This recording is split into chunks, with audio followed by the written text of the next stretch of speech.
Muy bien, te decía que en resumidas cuentas que la política nacional en cada uno de nuestros países es geopolítica. La política que se va dando en nuestros países obedece a un contexto geopolítico complejo, intrincado, para el común de la gente. Y bueno, hay que intentar leerlo, interpretarlo, y hay que saber leer e interpretar todo ese contexto geopolítico que a su vez está muy, digamos, enrarecido por esa guerra informativa que se ha instalado a través de distintas estrategias, y son estrategias incluso muy sofisticadas, porque hay una estrategia narrativa según el uso del lenguaje, hay una estrategia metalingüística, hay un metalenguaje, hay una estrategia directamente periodística. Y esa estrategia periodística que logró divisar de modo excelente el politólogo italiano Giovanni Sartori, por ejemplo, en Homo Videns, plantea que nuestras democracias están muy comprometidas con esas estrategias audiovisuales de montaje de hechos, de montaje simbólico de hechos, dando una narrativa que no obedece estrictamente a la realidad y no permitiendo, digamos, que el desarrollo de la interpretación significativa de los hechos, como se lo daba en otras épocas, a través de una prensa escrita especializada y una prensa también radial especializada, que te iba dando la información, pero también iba decodificando o desglosando el significado de esos hechos. Entonces ahí la población obtenía, digamos que una formación de opinión. Ese formar opinión era desde la información, con periodistas especializados, también, por supuesto, con columnistas en distintas especialidades, que iban desarrollando una narrativa ensayística, dándote elementos para analizar. Hoy eso está, pero minimizado, está solapado por la mega industria de los streamers, de Internet, de los influencers, pero también de los grandes medios de prensa que juegan muchísimo a la noticia escandalosa, a la noticia de impacto, procurando tan solo el marketing, procurando el gran negocio. Hoy los grandes medios de comunicación son grandes empresas que están tras la facturación de grandes sumas de dinero, concentrando, digamos, el capital inversor de publicidad, de propaganda sistémica, de otros, digamos, medios de producción, de otras empresas que se van vinculando a esos megamedios que son los exhibidores de esas grandes empresas en competencia, pero a su vez van asumiendo un perfil ideológico porque apuestan a la construcción de un modelo del Estado. Y esas clases empresariales del primer mundo, me refiero a Estados Unidos, por ejemplo, me refiero a países como Inglaterra, como Francia, Alemania, Italia, España, etcétera, están muy divididas en el pensamiento político en cuanto al modelo político de Estado. ¿Por qué? Porque han surtido su efecto enormes ejércitos intelectuales y académicos que, provenientes de ese marxismo criticista, analítico, constructor de teoría, constructor de una densidad filosófica, interpretativa de la naturaleza del Estado, de la naturaleza de la sociedad, del devenir histórico de nuestra civilización, han construido toda una cultura de pensamiento ideológico desde la escuela de Frankfurt y desde la New Left Review, desde la revista o, si vos querés, las publicaciones de la nueva izquierda en Inglaterra. Esas corrientes que ya van siendo importantes en la década del 50, y que se van a ir afincando, incluso en países nórdicos, también desde Inglaterra, cómo se van a afincar fuertemente en Alemania, en Francia, muy fuertemente en Francia, ya en ese periodo de la Guerra Fría, y también en Italia, que es la escuela de Frankfurt, planteando un marxismo criticista del modelo marxista del socialismo de Estado soviético, que se vio obligado históricamente a desarrollarlo, a aplicarlo, a llevarlo a la praxis política. En cambio, los teóricos marxistas que evolucionaron esa teoría, esa lingüística marxista, ese neolenguaje, son las grandes corrientes de pensamientos digamos, de teóricos y académicos que pugnaron fuertemente dentro de las aulas universitarias de esos países, dentro de las universidades más importantes de esos países, creando generaciones de profesionales, de empresarios y de políticos que van a devenir hacia esas ideas de precisamente el materialismo dialéctico criticista con la teoría de Gramsci, de provocar una gran revolución cultural, una revolución en el pensamiento de la gente hacia una sociedad donde el Estado planifique la economía, el Estado diseñe la economía, el Estado concentre más poder para distribuir la economía, la llamada economía circular que se va a instalar con las teorías económicas progresistas dentro del Partido Demócrata en los Estados Unidos y que van a desarrollar los estudios financieros, jurídicos financieros de Wall Street, por ejemplo, como también los estudios jurídicos financieros a nivel general, por ejemplo, en Manhattan, en Nueva York, en Nueva Jersey, y va a darse en un estudio jurídico de muchísimo prestigio de tres docentes universitarios, grado 5 en Derecho Financiero, en Derecho Administrativo, como lo han sido y lo siguen siendo Barack Obama, Hillary Clinton y la esposa de Barack Obama, que han creado precisamente ese modelo económico del desarrollo financiero de la economía de los Estados Unidos, planteando el perfeccionamiento del modelo del gobierno de Bill Clinton, que fue el periodo histórico en el cual Estados Unidos abre a la Organización Mundial del Comercio, decide aceptar, oficializa, junto a países centrales, como por ejemplo el Reino Unido en aquel momento, deciden aceptar a China, a Vietnam, a Ceilán, por ejemplo, también a la India y a Rusia como integrantes de esa Organización Mundial del Comercio, pero muy especialmente a China, y eso fue por el año 1997. Van a entregarle luego una llave de control que se dice que la tiene Estados Unidos, que es una llave informática, es una llave digital o electrónica de control de toda la red financiera del mundo, de la red de bancos, para poder precisamente interactuar en esa actividad comercial, de intercambio comercial en cuanto a las bolsas de valores, cotizaciones, transferencia de recursos económicos, operaciones bancarias, operaciones financieras, operaciones comerciales, transacciones comerciales, importaciones, exportaciones, transferencia de dinero de acuerdo a esas exportaciones e importaciones, eso que funciona a diario en el ecosistema económico ya financiero mundial. Ese ecosistema financiero mundial de esa llamada economía global que permite que ingresen, por ejemplo, China, con su Partido Comunista Chino y su régimen totalitario, que ingrese también Vietnam con su Partido Comunista Vietnamita y su régimen totalitario, fundado por Ho Chi Minh, que dicho sea de paso va a ser tributado, va a ser homenajeado por la Intendencia Municipal de Montevideo, con un monumento que le obsequia a la Embajada de Vietnam, un monumento dedicado al Vietcong y dedicado a Ho Chi Minh y a la lucha del Partido Comunista por liberar, digamos, del imperialismo colonialista francés a Vietnam, y a su vez también esa Vietnam que fue muy pugnada por el régimen soviético comunista y el régimen chino comunista, con la intersección ahí de los Estados Unidos en esa extensa guerra de Vietnam, en la que termina triunfando el modelo político de Ho Chi Minh, un, un un intelectual que dominaba 6 idiomas, un estudioso, muy estudioso,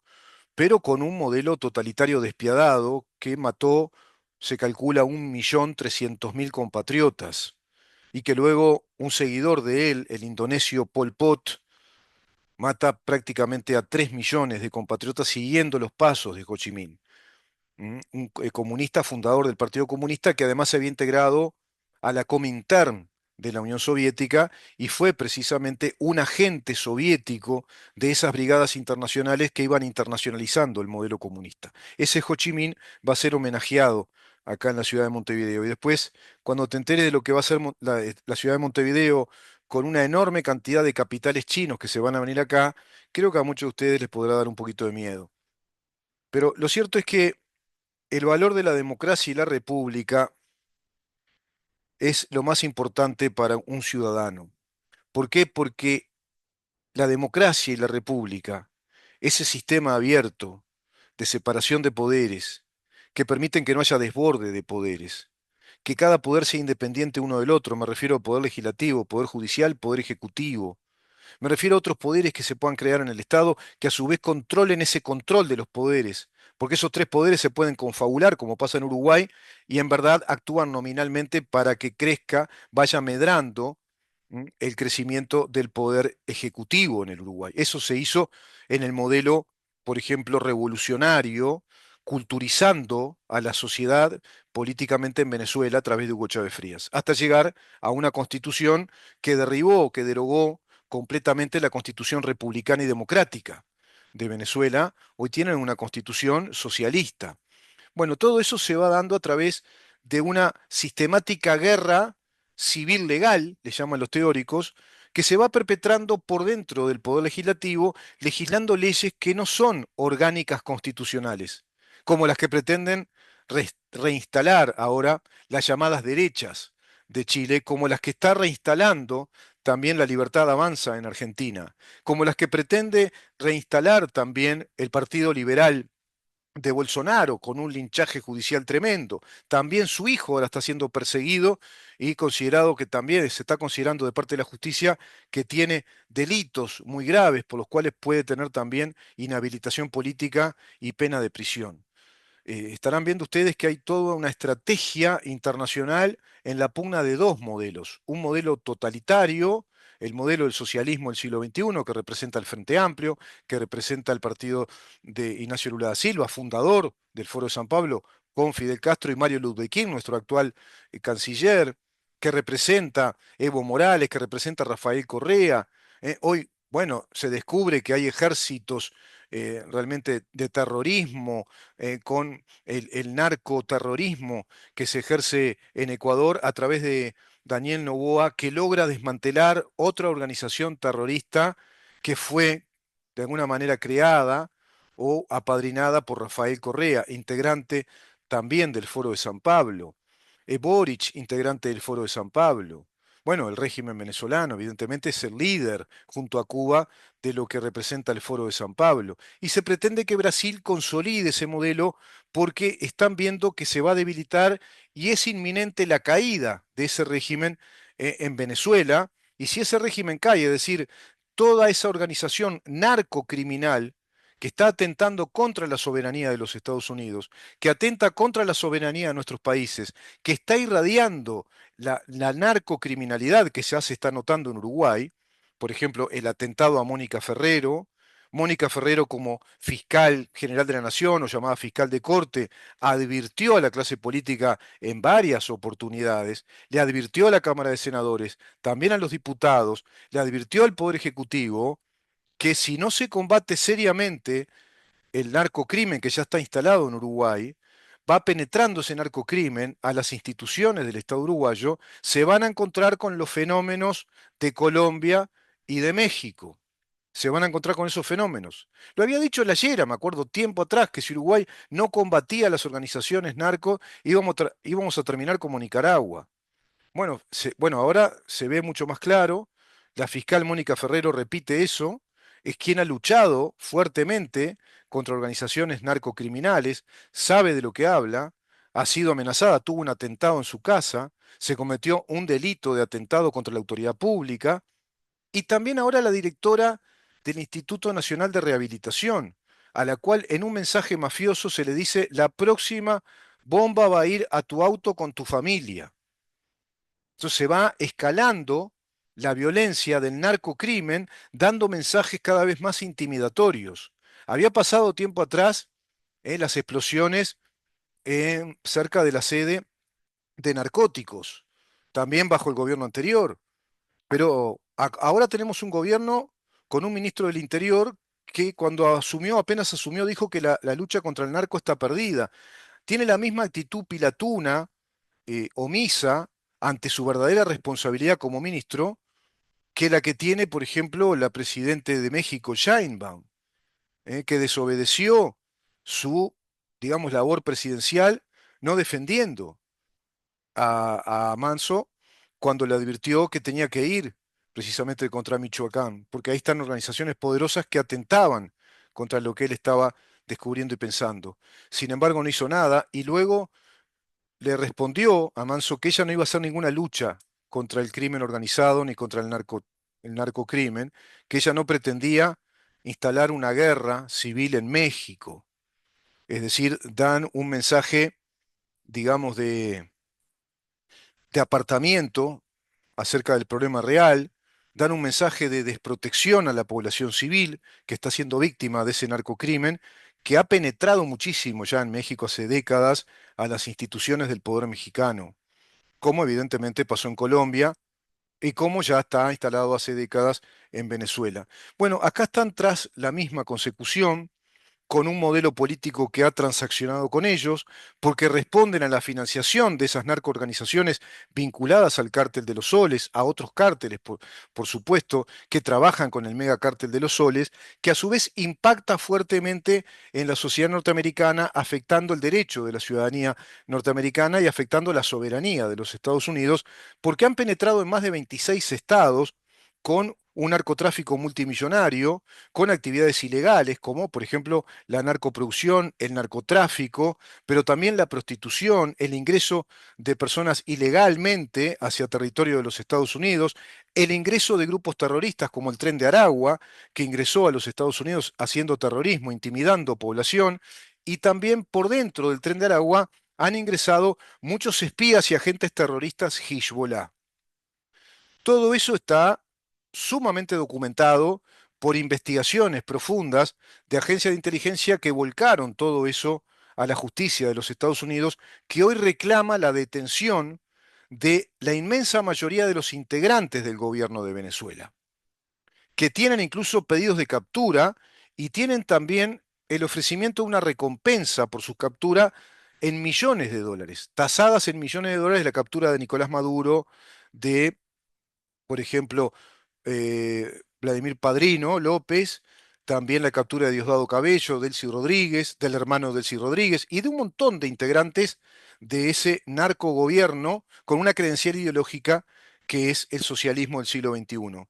Muy, digamos, parasitado por Cuba, los agentes del G2 cubano que también penetraron en los Estados Unidos y han penetrado en todos nuestros países. La inteligencia del G2 cubano, la inteligencia también del Hezbollah ha penetrado en todos nuestros países y acá lo vimos en este programa hace años con la causa fallida, abortada, de la investigación de los pasaportes truchos a rusos que llevó a cabo la fiscal, la doctora Gabriela Fossati, descubriendo más de 10.000 pasaportes a través de testimonios fehacientes y ya todo eso comprobado, documentado por la fiscal Gabriela Fossati, de más de 10.000 pasaportes, no solo pasaportes, sino identificación civil para llegar al resultado del pasaporte,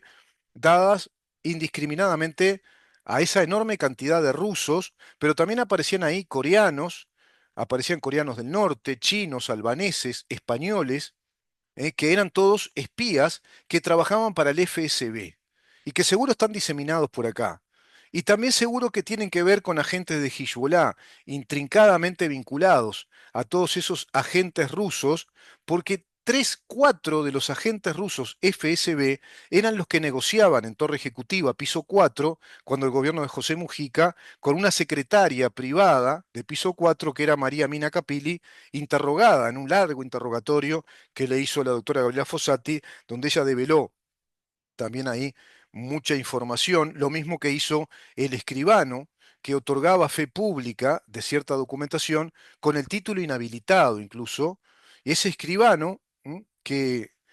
además integró el ejército ruso, siendo uruguayo, el ejército ruso, el ejército rojo de Rusia, el ejército comunista, cuando la Unión Soviética, siendo aviador, un aviador profesional, integró la aviación del ejército rojo de la Unión Soviética, miembro integrante del Partido Comunista, bueno, también cae preso, y así Alexei Silvaev, uno de los agentes principales, el más recurrente ante esa mesa, digamos, esa secretaría del piso 4 de Torre Ejecutiva de José Mujica para tramitar ilegalmente todos esos documentos civiles y pasaportes al servicio de rusos que ingresaban al país ilegalmente por la vía de la falsificación documental que permitía desarrollar José Mujica con toda una organización que integraba incluso a Alejandro Astesiano, con toda una organización que a su vez tenía un tráfico de influencias muy grande, tenía evidentemente desviación de poder, porque penetraron en la oficina del Servicio Civil dentro del Ministerio del Interior para que se pudieran realizar todos esos documentos desde, digamos, las impresiones, el papel, el gramaje, la tinta, la tipografía oficial del Estado uruguayo, con cédulas, pasaportes, con credenciales, con certificados de nacimiento, certificados de casamiento, con también certificaciones vinculadas a sus emprendimientos empresariales, los aportes a DGI, a BPS, todo inventado. Arman un dossier personal para que ingresen por esa vía los espías que se llaman desde la vieja escuela de la Recientur del KGB, que es precisamente la escuela del espionaje. Bueno, se les llama los ilegales. Eso lo puedes encontrar en un fantástico libro de un gran investigador inglés llamado el libro se llama Espía y Traidor, de Benjamin McIntyre. Bueno, ahí tenés un libro en el que se relata de primera mano, de acuerdo a un espía ruso que de primera mano narra eso como jefe de espías ilegales, que es Gordievsky. Bueno, narra toda su experiencia y su conversión al mundo libre y explica cómo es la estrategia de los espías ilegales. Precisamente en Espía y Traidor. Y eso se dio a la perfección. Para aquellos que hemos leído ese libro y vimos documentales de cómo se trabaja el espionaje desde la escuela soviética del KGB que integra a Vladimir Putin, se dio a la perfección ese espionaje en Uruguay como se estaba dando en Argentina y también en Brasil, que eran las llamadas bandas de los pasaportes falsos. Todo eso te está hablando de Rusia incidiendo en esta región, te está hablando también de Hezbollah incidiendo en esta región, te está hablando de penetración de espionaje para instalar un modelo totalitario que a nuestras sociedades las haga sociedades caóticas, pero que concentran el poder en las cúpulas del poder político, que es nada más y nada menos que las cúpulas partidarias de cada una de las organizaciones de partidos y a su vez en el poder ejecutivo. Todo eso está investigando el Departamento de Estado de los Estados Unidos. Porque después veo por ahí notas que dicen que esta lucha contra el narcotráfico de Donald Trump es falsa, que se está justificando una gran cadena económica militar, que no dan cuenta de las incautaciones de las toneladas de cocaína que dicen que agarran de esos barcos que van incautando, que no se da cuenta de qué barcos son, a dónde no se da cuenta, al Congreso de los Estados Unidos. Yo apenas vi eso, dije, qué disparate plantear eso, porque si se está desarrollando una estrategia militar, geopolítica en toda esa zona del Caribe, para ver la manera más certera de decapitar ese régimen, de hacerlo caer, porque si cae el régimen, caen todos esos criminales que la justicia reclama para que sean sometidos a la justicia americana, sean sometidos precisamente a las penalidades que merecen, para que les sean confiscados todos los bienes mal habidos, todo ese enriquecimiento ilícito proveniente de la actividad ilegal, va a caer esa organización, cae ese narcocrimen, esa mega organización del cártel de los soles y va a debilitar muchísimo este proyecto del socialismo del siglo XXI que es nefasto para nuestras libertades, para nuestras soberanías nacionales. Contra todo eso está luchando esta administración de Donald Trump, que no puede revelar eso, porque eso obedece a lo que se llama secreto de Estado. No se puede revelar los secretos de Estado. En las democracias existen dos grandes elementos en lo macro político. La transparencia, por supuesto, de la información, toda una dosis importante de transparencia de información, incluso información sensible, pero cuando está en juego la soberanía nacional, cuando está en juego la vida de la ciudadanía de ese país o de cualquier país, cuando se sabe de inminentes ataques o de ataques que se están perpetrando contra ese país, cuando se sabe de organizaciones criminales muy poderosas que van penetrando en ese país y que cometen delitos, ya eso pasa a la órbita de operativos militares y policiales más sofisticados donde se requiere el secreto de Estado. El secreto de Estado lo tiene como derecho de acuerdo a actos legislativos que se dieron desde el periodo de Nixon, sobre todo. Ya habían actos legislativos anteriores en Estados Unidos, pero del periodo de Nixon se van a ir dando distintos actos legislativos y jurisprudencia respecto a lo que se considera este secreto de Estado a partir del gran caso de Watergate, ¿no? El gran caso del complot para robarle a la finanza de los Estados Unidos desde el gobierno de Richard Nixon. Y así el papel el caso del Pentágono, después con la guerra del Golfo, etcétera.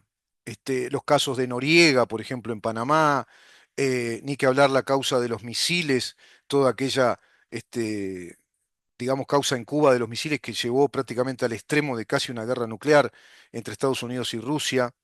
cuando era John Fitzgerald Kennedy el presidente, que después van a matar en el 63, van a asesinar en un oscuro episodio. Ahí hay secretos de Estado porque no se pueden revelar los movimientos militares, la inteligencia militar, lo que se va a hacer al enemigo. ¿Cómo se le va a decir todo eso al Congreso para que eso tome luz pública y se ventile en una discusión además donde el propio gobierno de Donald Trump tiene a su enemigo, que son los senadores demócratas, que juegan el partido del globalismo neomarxista y van a jugar con muchas trampas informativas? Entonces, la guerra informativa rarifica muchísimo todo esto, digamos que enturbia las lecturas más claras de lo que está pasando. Pero no cabe duda que el valor de la democracia y la república es la que siempre va a estar al lado del ciudadano frente al poder. Esto se publica en libertas.ui. Me llegó hace un rato. Libertas.ui. Ingresá a nuestra página web, tenés excelentes notas respecto a todo esto que estamos compartiendo con ustedes. Pero voy a ir, ya que hablamos de información y de información manipuladora, voy a ir a datos concretos respecto a lo que representa Estados Unidos en el mundo y lo que representa China en materia de poderío económico, por ejemplo, de relaciones comerciales, de desarrollo tecnológico, de desarrollo industrial, y sobre todo respecto a un modelo de libertades. El PBI de Estados Unidos es el más grande del mundo. ¿Por qué te informo esto? Porque está toda esa campaña narrativa de la decadencia del dólar.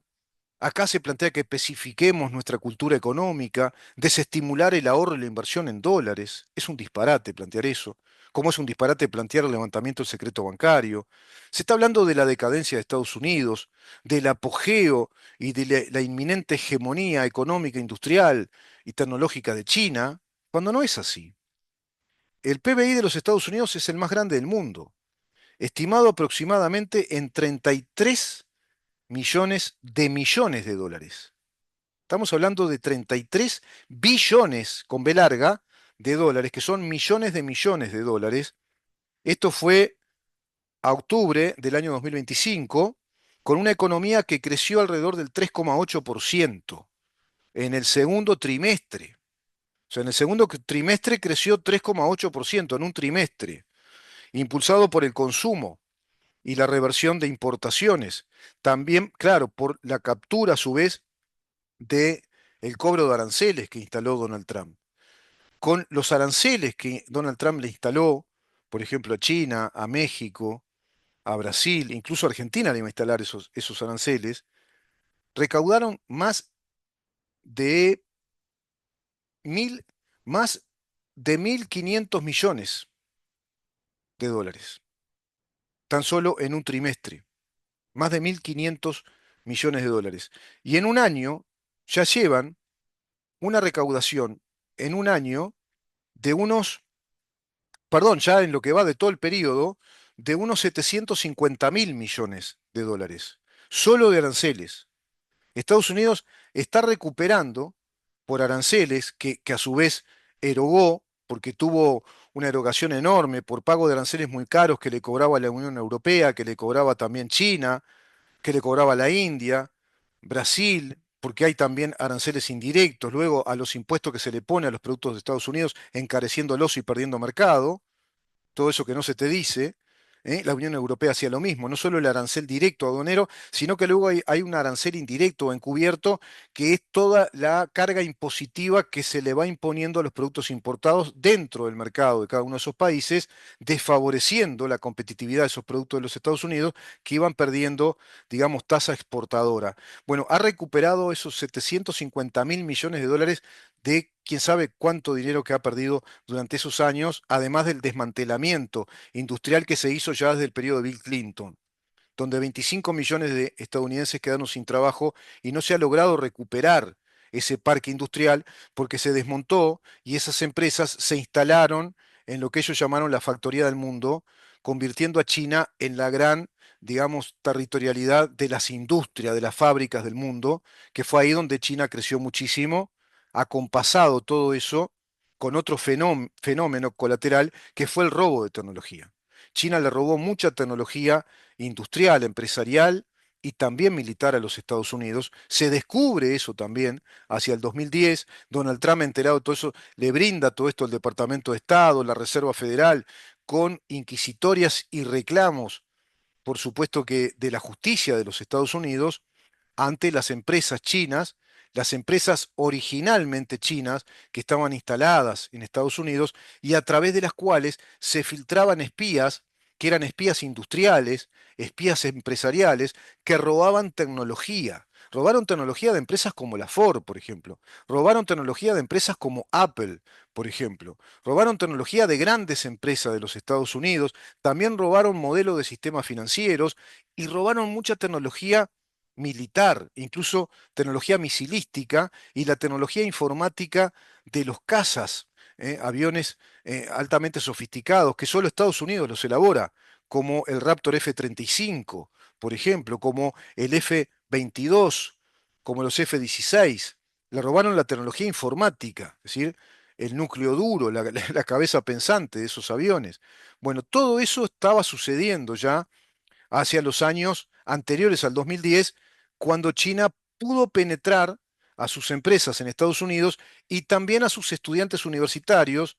a los cuales utilizaba obligatoriamente como espías, porque eran estudiantes de ciencia, que ya eran muchos de ellos recibidos, que fueron a hacer cursos de posgrados, becados, otros que estaban ya en alto rendimiento universitario cerrando sus títulos de grado, y luego cerrando el título de grado en Estados Unidos, hicieron los posgrados en ingeniería, en bioquímica, en biotecnología, en ingeniería informática, en ingeniería militar,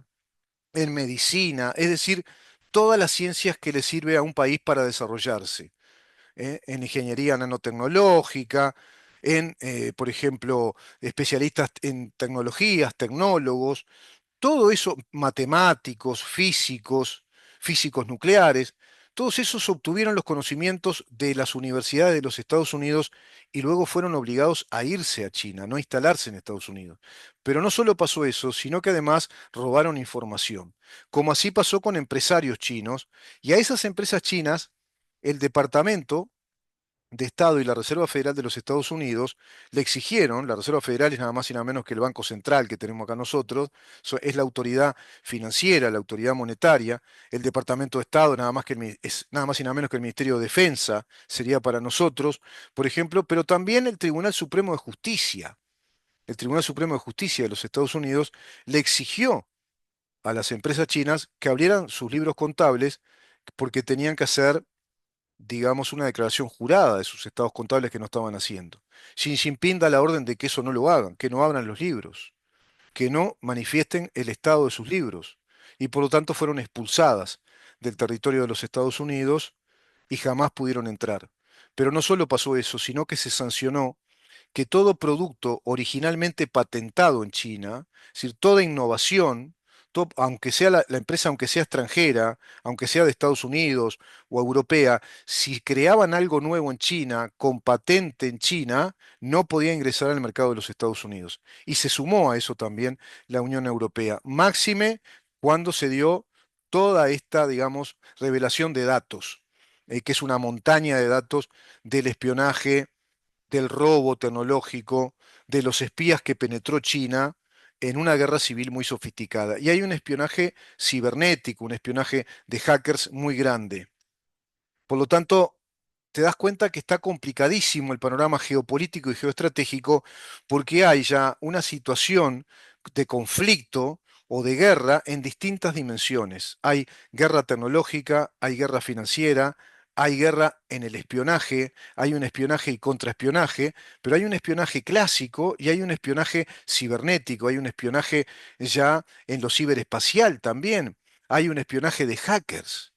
Entonces, y eso se está dando en esta Guerra Fría entre Estados Unidos, los países occidentales, contra Rusia, China, Corea del Norte, país experto en todo esto, y también países alineados, como por ejemplo el espionaje iraní, el espionaje de sus comandos armados de Hezbollah, de los agentes Quds, de Hamas, el espionaje de la inteligencia albanesa al servicio de todo eso. Hay muchos aliados en ese sentido que están trabajando como un modelo totalitario que pretende imponerse al modelo occidental, a su vez muy dividido, muy fracturado por este globalismo neomarxista que de alguna manera se va, digamos que, desprotegiendo y creyendo en mucha narrativa falsa contra supuestos centros de poder que pretenden instalar una especie de modelo autocrático, fascista o de derecha desde la retórica o la narrativa de izquierda. El PBI de los Estados Unidos es el más grande, como te decía, y está creciendo en un promedio anual del 2,8%, del 2,8%. El liderazgo mundial de los Estados Unidos se mantiene consistentemente con la mayor economía mundial. Es la mayor economía mundial en términos de PBI, pero también en términos de PPA, es decir, paridad de poder adquisitivo. Es decir, el nivel de paridad de distribución de ese poder adquisitivo, el nivel de equidad socioeconómica es muy grande, a pesar de los problemas que tiene Estados Unidos, con un crecimiento que recientemente se ha acelerado, el crecimiento se ha recuperado con un rebote notable en el segundo trimestre del 2025. Es decir, la administración de Trump ha hecho crecer enormemente, aceleró el proceso de crecimiento, es decir, aceleró el índice porcentual del crecimiento del PBI y también la distribución más equitativa de esa paridad del poder adquisitivo, donde los sectores más vulnerables, los más sumergidos comenzaron a crecer y las clases medias notan ese cambio porque vuelven a sentirse más fortalecidas. Si bien hay muchas trampas aún financieras, como por ejemplo la emisión de deuda, como por ejemplo eh, digamos, otra vez la burbuja inmobiliaria, crear falsos inversores, crear una falsa clientela para incrementar el valor de las acciones que están infladas también, y eso va generando una deuda interna, por otra parte. Pero también están los planes asistenciales que instaló el gobierno de Joe Biden, es decir, planes asistenciales multimillonarios para inmigrantes ilegales, la renta básica universal, de la cual costó mucho que salieran, eso hizo una deuda muy grande. A su vez, como te decía, los aranceles que se le cobraba a Estados Unidos muy altos y que perdía competitividad respecto a otros productos que provenían de China, provienen de Indonesia, ya de Vietnam, incluso empresas chinas que se fueron de China y se instalaron en Irlanda, en Escocia, y que le van ganando territorio comercial a los Estados Unidos y a su vez desestabilizando Rusia la zona de la Europa del Este también porque está desestabilizando nada más y nada menos que al granero del mundo y a un país que tiene mucha riqueza en tierras raras. Bueno, es evidente que Estados Unidos está haciendo una guerra a varios frentes. El Medio Oriente desestabilizado, la invasión a Israel de estos grupos terroristas, la matanza a más de 1.115 personas, el secuestro de más de 300, entregando cuerpos muertos, intimidando permanentemente a la población israelí, los bombardeos a diario, el lanzamiento de misiles reivindicados por Irán, los hutíes trabajando fuertemente en el Mar Rojo,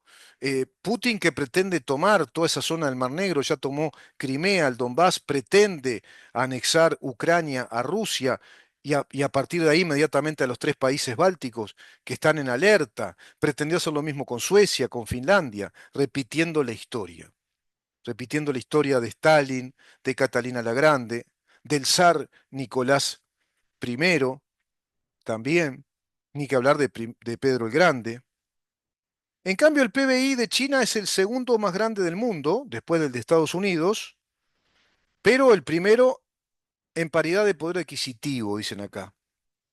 Pero resulta que la paridad del poder adquisitivo está dándose en un contexto social de unos 485 millones, o ponele que hoy sean de 500 millones de habitantes, pero no los 1.424 millones de habitantes. Entonces, esto ya es mentiroso, porque hay cifras que voy viendo que me hablan de que hay unos 860 millones de chinos que están en situaciones muy lamentables de pobreza. Claro que hay prácticamente 500 millones de chinos que viven en un régimen de mucha paridad, pero a su vez a través de una economía, digamos, falaciosa, a través del dumping, de la subvención del Estado chino, que por su modelo permite exonerar impositivamente a las empresas del Estado, a las empresas público-estatales y a empresas chinas que son de integrante del Partido Comunista Chino. Eso no sucede en Estados Unidos, donde las empresas no son exoneradas totalmente de todos los impuestos y pueden ser subsidiadas a su vez, es decir, que son bancadas por la Reserva Federal. Sí lo hizo en periodos determinados, pero no es una, digamos, una práctica frecuente, no es una práctica estructural, estable. Eso sí lo hace China. Digamos, financia constantemente a sus empresas y las tiene fuera de los balances, de los gastos públicos, de las finanzas públicas. Si vas a la página, por ejemplo, del Fondo Monetario Internacional, que es lo que yo estoy revisando ahora, vas al Banco Mundial, la situación patrimonial financiera de China, los índices de crecimiento en relación con el endeudamiento interno, con los factores de endeudamiento interno de China, no están. Tampoco está Venezuela, tampoco está Cuba, tampoco está Nicaragua, tampoco está Argentina. ¿Por qué? Porque son economías fallidas. Así aunque te parezca mentira. Dirás, Muyano es el único loco que habla de que China es una economía fallida. Y lo es. Porque si visualizás a China como un todo, como una mega territorialidad, con una densidad poblacional que es la más grande del mundo, estamos hablando de un país que tiene 1.424 millones de habitantes, produce un PBI que está muy por debajo del de los Estados Unidos, que tiene una deuda interna de más del 300% de su PBI, es el país más endeudado del mundo,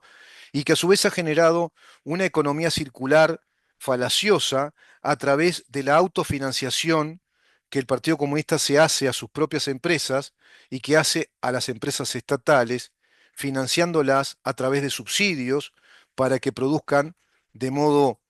más competitivo, más barato, inyectándole mucho dinero, concentrando entonces las recaudaciones hacia esos sectores de las empresas públicas que tienen una producción evidentemente tramposa, endeudando al país. Fíjate vos que si China, que se dice que es una potencia enorme a nivel industrial, tecnológico, militar y económico, no ha logrado instalar una comunidad económica tan importante, porque su proyecto del ASEAN no salió, el proyecto de los BRICS está siendo un proyecto también muy frustraño, porque ellos quieren crear una zona económica de influencia muy grande para crear un dinero que le compita al dólar y al euro. Entonces, si te pones a pensar un poquito, ¿cómo una economía tan grande, tan poderosa, no tiene una moneda de fe internacional? China no tiene una moneda fiduciaria a nivel internacional en la cual todo el mundo invierta y que sea un patrón de intercambio, como lo es el dólar o lo es el euro. El patrón legal del intercambio, es decir, la moneda de las reservas, de los bancos centrales, de los encajes bancarios, la moneda del intercambio de exportaciones e importaciones, la que es de curso legal internacional, la que es la medida de las balanzas comerciales, la medida de todas las cosas, es el dólar. Pero hay otra moneda muy fuerte, muy convertible al dólar, que está al mismo valor o un poquito más, que es el euro. Tenés otra moneda muy fuerte que es la libra inglesa. Pero si yo te digo yuanes, nadie invierte en yuanes. No es una moneda que sea patrón de intercambio, que esté internacionalizada, que sea una moneda de valor, de fe pública a nivel internacional en el orden mundial del comercio. Eso ya te está diciendo mucho. Te está diciendo mucho que China sea una economía que tiene más del 300% de deuda interna respecto a su PBI. Te está diciendo mucho de que haya ocultamiento de datos como los que le hizo a Estados Unidos. China hizo todo ese ocultamiento de sus propias empresas y hace un ocultamiento de datos a las consultoras internacionales de riesgo. ¿Por qué tenemos estos datos de China? Porque está incluida en la Organización Mundial del Comercio. Entonces, todas las consultoras que están aceptadas, es decir, las grandes empresas profesionales en los estudios económicos, financieros, comerciales, jurídico-comerciales, financieros, que dan las evaluaciones, hacen auditorías de los estados contables de los países, de la balanza comercial y de todo el estado de las finanzas públicas, PBI, desarrollo de PBI, proceso de desarrollo, si hay aceleración o no, ritmo de desarrollo del PBI, PBI neto, el PBI ya líquido, la liquidez, y en relación al déficit fiscal, en relación a la deuda, si la deuda crece, si paró de crecer o está en crecimiento la deuda interna, deuda externa, si hay realmente paridad en cuanto a la adquisición económica de las personas, qué deuda hay per cápita en esos países, bueno, China pierde por todos lados, porque China tiene un Producto Bruto Interno de 21 millones de dólares en relación a los 33 millones de dólares, coma 6 de Estados Unidos. Pero resulta que Estados Unidos es una población de 332 millones de habitantes. Y China tiene una población de 1.424 millones de habitantes. China pretendía tener un crecimiento de su PBI como el que tuvo en los inicios, cuando empezó muy desde abajo. Porque cuando empezás muy desde abajo, el crecimiento es muy alto, tiene que ser. Entonces tenía tasas de crecimiento del PBI del 7, del 7,5, llegaron al 9%. Y pretendía Xi Jinping, antes de la pandemia, que China empezara a crecer otra vez a esos ritmos por encima del 7, pretendían que ya quedaban cortos con el 7%, que tenían que ir a un 9, inclusive a más de un 9% de crecimiento del Producto Bruto Interno. ¿Por qué? Para en esa carrera económica acercarse cada vez más al nivel económico de Estados Unidos, al poderío económico de Estados Unidos, en cuanto a su capacidad, a su volumen económico de producción, a su volumen económico de liquidez, a su volumen también de base monetaria y a la distribución natural de esas riquezas en cuanto a fuentes de trabajo y a su vez el equilibrio de la balanza comercial. ¿Por qué? Porque China no lo puede hacer, dado que su población es muy grande y tiene que crecer a ese ritmo para ir parificando realmente la situación socioeconómica de su población. Porque China es un todo, es un país. Sin embargo, la China que crece es la China industrial urbana, es toda la zona urbanizada de ese país, no la zona agrícola, no la zona tampoco minera, agroindustrial. Crece la zona urbanizada desde la industria tecnológica, desde la industria de los bienes de consumo, de los electrodomésticos, de la ropa deportiva y de todo lo que hace a la tecnología digital, informática y a la tecnología de guerra. Pero no crece en cuanto a fuentes de trabajo para el resto de su población, no crece en producción agropecuaria, no crece en elaboración de alimentos de la producción agropecuaria, no crece en, digamos, industria propia, que la tiene, pero no alcanza para abastecer a toda la población. Por lo tanto, acá hay una deuda interna de China que es enorme y supera el 300% de su PBI, incluyendo deuda pública, deuda que genera el gobierno central, deuda que generan los gobiernos locales, deuda que generan las empresas estatales y todos los sectores ocultos, como por ejemplo los vehículos de financiación de gobiernos locales. Hay industrias vehiculares de autos que son financiadas por gobiernos provinciales, como si tuviéramos acá una industria, como lo quiere hacer la Intendencia de Montevideo, una industria del ómnibus, industria de autos, industria de servicios, que financie la propia Intendencia con el recurso económico de todos nosotros, matándonos a impuestos. Es decir, con impuestos cada vez más altos, con contribuciones más altas, con patentes de rodados más altos, con multas cada vez más altas, con impuestos que vayan a crear, impuestos nuevos, porque están solventando, están subsidiando empresas que van creando en nuestros gobiernos departamentales. Eso hace el gobierno chino, para que lo entiendas, te lo bajo a tierra, siendo una preocupación estructural, te dice el informe. Y sí, porque esto es un tema estructural. Esto llega un momento que no se aguanta. Ya sabe China que su sociedad va a colapsar. Hay toda una sociedad muy empobrecida. Hay una industria que está siendo falseada a través de un dumping, de una financiación que el mismo Estado hace a empresas que son, digamos, no rentables, que dan pérdida. empresas estatales, como te digo, el gobierno central que gasta mucho dinero, gobiernos locales que gastan mucho dinero, generan riesgo para la economía a pesar de sus altos niveles de ahorro y de propiedad estatal, porque todo eso lo concentra el Estado. Es el modelo del capitalismo controlado, del que habla acá el Partido Comunista. Las cifras varían, pero indican una deuda total considerable, impulsada muy por encima de la infraestructura que tiene China, muy por encima del sector inmobiliario, del cual también ya están haciendo una burbuja inmobiliaria como en Estados Unidos, muy por encima del poder adquisitivo que requiere una población muy postergada. Entonces se va generando una deuda cada vez mayor, que es exponencial, y el crecimiento del Producto Bruto no crece a los niveles que pretendía China, y menos después de la pandemia originada en China. ¿Te das cuenta de todas las contradicciones? Bueno, respecto a esto, el gobierno de Montevideo, el gobierno de Montevideo plantea una relación de inversión estratégica de empresas provinciales chinas, de estas que generan deuda. Las empresas provinciales chinas que están fuera de los asientos contables, que están fuera de la información de las finanzas públicas y del endeudamiento público interno que generan estas empresas estatales, bueno, hizo un paseo por China el propio actual intendente de Montevideo, Mario Vergara, un paseo chino a Montevideo, y Mario Vergara apuesta a la cooperación con China y ya logró una inversión de millones de dólares, dice el informe. Lo cierto es que hizo un espacio con áreas, plantean hacer una inversión con espacios que tengan áreas culturales, comerciales y de esparcimiento vinculadas al país asiático, que brinde una alternativa diferente para el disfrute de la población, que afiance vínculos diplomáticos entre ambos países y genere empleo de calidad. En aquella instancia, en el restaurante Al Mar, había incluso representantes de China, con los que Vergara luego se detuvo a hablar animadamente. Se enmarca todo esto en una cooperación que el sereñista, es decir, que el actual intendente,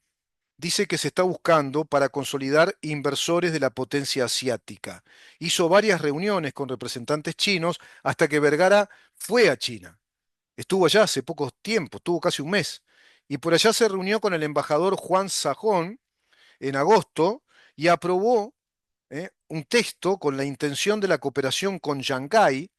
que venía de la administración anterior. Ahora, en noviembre, mientras estaba en el exterior y quedaba en su lugar justo Onandi, su suplente firmó un memorándum de entendimiento con la ciudad de Shanghái. Es decir, esto ya estaba armado. Esto evidentemente está armado por el Partido Comunista de Uruguay y el MPP, que lo hicieron ya antes con Carolina Cose y le dijeron, firmen ya, empiecen a firmar acuerdos con estas empresas chinas, de estas provincias chinas, para que se instalen acá en Montevideo y comenzamos a hacer un flujo de cooperación de la cultura política y social, es todo eso, y que haya un flujo de inversiones que vayan tomando Montevideo. Así que eso a mí me explica por qué, por ejemplo, la ex intendente Carolina Cose no permitió que se hicieran esas tres islas flotantes que pretendía hacer el presidente de la calle Pou con inversión de empresas occidentales, europeas, básicamente, también americanas, que pretendían instalar tres grandes epicentros con esas islas flotantes que se convierten en grandes hubs de atracción turística y también como creación para campus tecnológicos y barrios residenciales, generando mucho dinero. No porque eso lo va a hacer estas empresas chinas que vienen a instalar también esas islas flotantes. Imagínate que Montevideo va a pasar a ser la puerta de entrada para un eventual tratado de libre comercio con China, eso es lo que yo deduzco. Esta China que está brutalmente endeudada, esta China que tiene empresas que subsidia el propio Partido Comunista, empresas que han sido expulsadas de los Estados Unidos, empresas y digamos dumping por el cual están en una guerra comercial y económica Estados Unidos y China, China que pretende invadir Taiwán y pretende seguir con su sueño de dominar a los países del sudeste asiático, China que pretende esa ruta comercial de la seda, prácticamente usufructuando, digamos, ese poderío que pueda tener Rusia invadiendo países de Europa del Este y se convierta en su chaperón y que permita esa ruta con determinadas ventajas en cuanto a bajos costos del transporte y hacer muy competitiva la mercadería china hacia Europa también, hacia el África del Norte, los países más desarrollados de ese mundo árabe. Bueno, todo eso está en juego y está en juego acá en Montevideo. Por eso te decía que nuestras políticas nacionales son geopolítica. Nuestras políticas nacionales ya no son nacionales. Están vinculadas a esta geopolítica de dos grandes centros de poder. Uno representa el totalitarismo, el modelo comunista, China, con su socio, con el autócrata, también veladamente comunista, muy pro KGB y muy modelo soviético stalinista, Vladimir Putin. Un mafioso, además, con toda su hampa de magnates rusos que diseminan su sueño de la madre Rusia. Tenés también a su socio, que es el islamismo radical, el chiismo islámico de Irán, por ejemplo, y tenés a sus socios acá del Foro de San Pablo, hoy por hoy representados en esos poderes, en esos narcopoderes que están en Venezuela, en Cuba, en Nicaragua, bueno, tratando de estropear en todo lo que puedan a los países que están a su alrededor y estropear fuertemente también la sociedad, la cultura y la economía de los Estados Unidos. Contra todo eso está luchando Donald Trump. Y acá, mientras tanto, en Uruguay se está entonces cocinando esta negociación para que estas empresas chinas que endeudan la economía china vengan a culturizar a Montevideo. Y a partir de culturizar Montevideo, culturizar a los uruguayos en cuanto a un modelo chino que seguramente les mostrará su mejor cara y los deslumbrará con su gran tecnología, con su orden, con su presencia, con sus damas y señores muy amables, instalarán cultura china. ¿Y te imaginas Montevideo asumiendo una fisonomía cada vez más china? Porque a Montevideo es muy fácil que la tomen en varias zonas y que sea predominante la imagen de la cultura y sobre todo de la cultura política y del modelo económico que van a alardear y a propagandear en Montevideo. Te voy a mostrar este video, mirá, sale en rima esto, este video en el cual un especialista que está a la vanguardia para mí en los temas. Y en un anuncio de última hora, el secretario de Estado Marco Rubio anunció esta tarde la designación del Cartel de los Soles como organización terrorista extranjera, que es, digamos, el máximo nivel de peligrosidad para una organización terrorista en el mundo por parte de Estados Unidos. Encabezado por el ilegítimo Nicolás Maduro, el grupo ha corrompido las instituciones gubernamentales de Venezuela y es responsable de la violencia terrorista llevada a cabo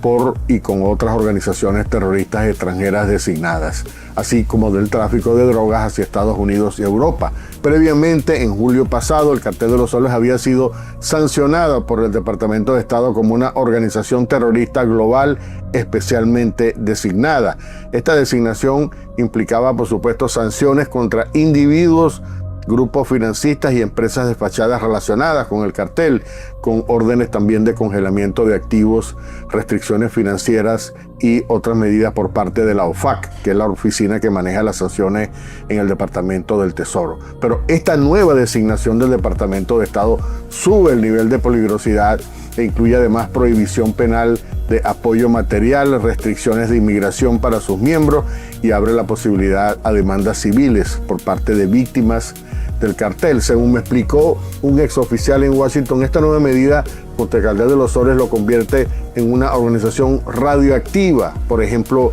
para bancos, aseguradoras, con un tremendo impacto en el negocio petrolero y de comercio en general para el régimen. Y desde luego es una designación que justifica toda la amplia gama de recursos, incluyendo militares, que se están desplegando para combatirla eficazmente. Te darás cuenta de la peligrosidad que tiene esto, las ramificaciones que tiene esto, y estos son comunicados oficiales del Departamento de Estado de los Estados Unidos y la OFAC, que es la oficina que se encarga de ir calificando la peligrosidad de estos grupos terroristas. Está calificado así el Cártel de los Soles, que es el cártel que detentan como propietarios los integrantes del gobierno de Venezuela, que a su vez están ramificados con otros cárteles, desarrollando todas estas, digamos, actividades ilícitas, ilegales.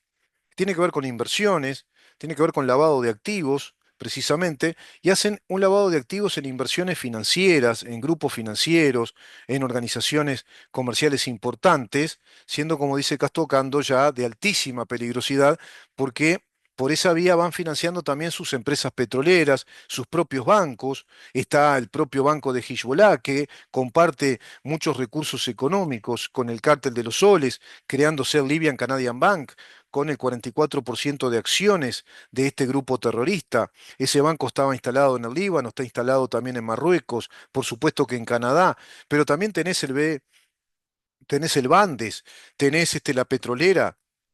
venezolana que se van financiando y van financiando al régimen. Y a su vez también van financiando al régimen de Cuba y van financiando con ese narcotráfico multimillonario y con ese crecimiento del lavado de activos que va dándole financiación a esas empresas, a esos bancos, a esas organizaciones financieras, con muchísimas ramificaciones y también con ramificaciones militares, con ramificaciones terroristas, van financiando a todos los grupos políticos que están vinculados a este foro del San Pablo, que representa a Nicolás Maduro, el régimen de Venezuela, a la vanguardia de ese foro de San Pablo con la doctrina del socialismo del siglo XXI. Y en ese sentido tienen aliados internacionales que son China y son Rusia, que están trabajando fuertemente también en esa región, y que es Irán, que trabaja fuertemente a través de Hezbollah y Hamas. Cuba a través de sus agentes G2, la explotación de minerales, por ejemplo, que se desarrollan fuertemente en Venezuela, en la zona muy rica en todo tipo de minerales.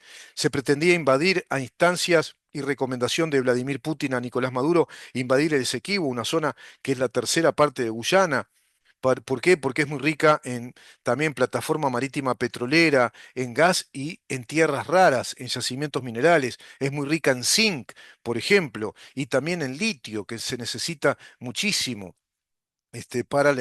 la industria digital, informática, ¿sí? Bueno, ahí están también en juego esas relaciones económicas, comerciales, geoestratégicas de Rusia y China, colaborando solapadamente, igual que Irán, con no solo el Cártel de los Soles y el régimen de Venezuela, sino con toda esta organización, digamos, continental, planteada a través del Foro de San Pablo. Por eso esas cumbres de los BRICS que se hicieron en Brasil,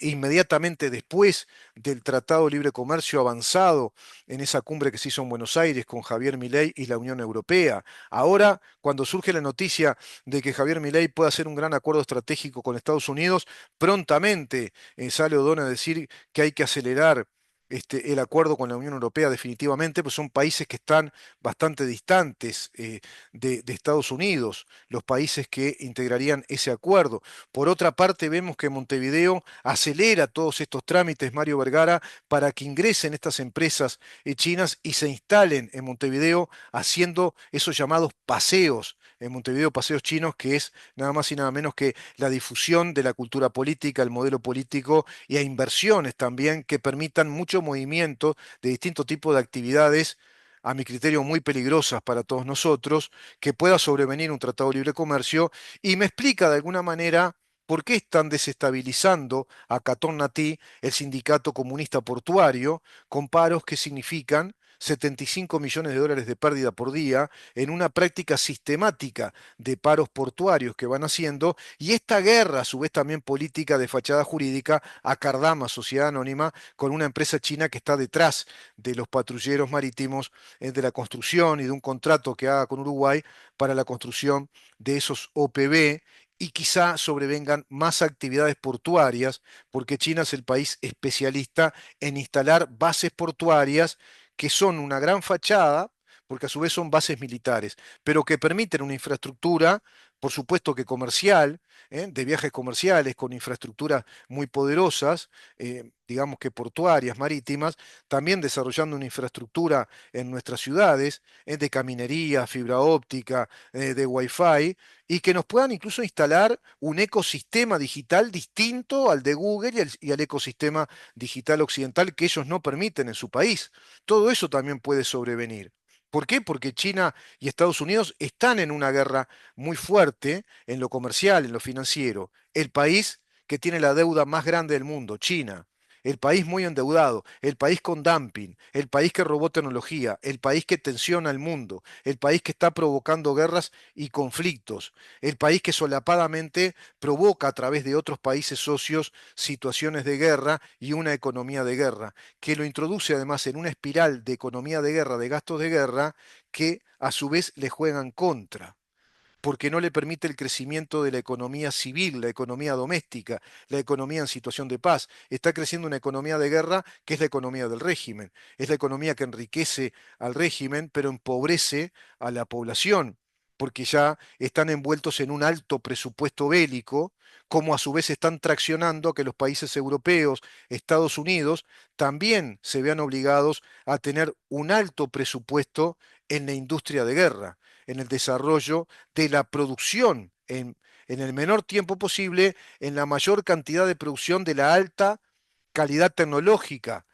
de sus armas de guerra. Eso implica muchísimo gasto también. Estamos hablando de PBI del 7,5 al 10%, según la OTAN, se decidió en gastos de guerra por la inminente guerra de Rusia hacia Europa y por los distintos focos que se están dando, como en el sudeste asiático, el foco de tensión de China con Taiwán, el foco de tensión de Corea del Norte con Corea del Sur, el foco de tensión de Corea del Norte con Japón, ya la tensión entre Japón y China también. Todo eso provocado por ese bloque de modelos políticos totalitarios, expansionistas y coloniales. Unite a miembros del canal para apoyar el proyecto de Libertas Uruguay de lunes a viernes por CX30, 11:30 AM, de 11 de la mañana a 1 de la tarde. ¿En dónde estamos?